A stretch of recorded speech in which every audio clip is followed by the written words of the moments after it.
Chapter 9.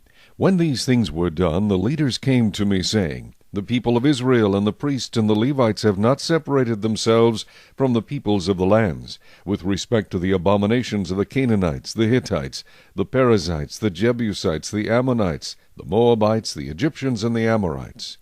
For they have taken some of their daughters as wives for themselves and their sons, so that the holy seed is mixed with the peoples of those lands.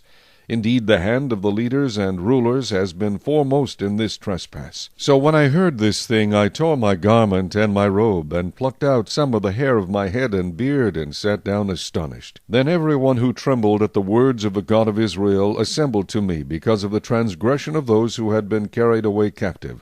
And I sat astonished until the evening sacrifice. At the evening sacrifice I arose from my fasting, and having torn my garment and my robe, I fell on my knees and spread out my hands to the Lord my God. And I said, O my God, I am too ashamed and humiliated to lift up my face to you, my God. For our iniquities have risen higher than our heads, and our guilt has grown up to the heavens. Since the days of our fathers, to this day we have been very guilty, and for our iniquities we, our kings, and our priests have been delivered into the hand of the kings of the lands, to the sword, to captivity, to plunder, and to humiliation, as it is this day. And now for a little while grace has been shown from the Lord our God, to leave us a remnant to escape, and to give us a peg in his holy place, that our God may enlighten our eyes, and give us a measure of revival in our bondage.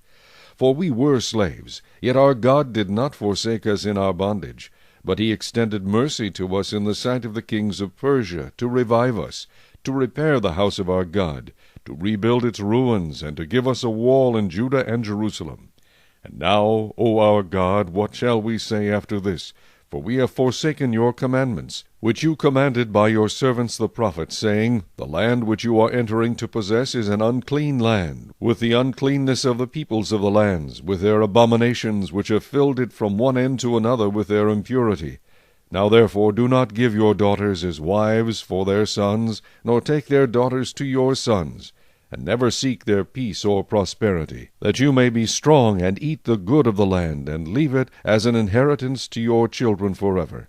And after all that has come upon us for our evil deeds and for our great guilt, since you, our God, have punished us less than our iniquities deserve, and have given us such deliverance as this, should we again break your commandments, and join in marriage with the people committing these abominations, would you not be angry with us until you had consumed us, so that there would be no remnant or survivor? O Lord God of Israel, you are righteous, for we are left as a remnant, as it is this day. Here we are before you in our guilt, though no one can stand before you because of this.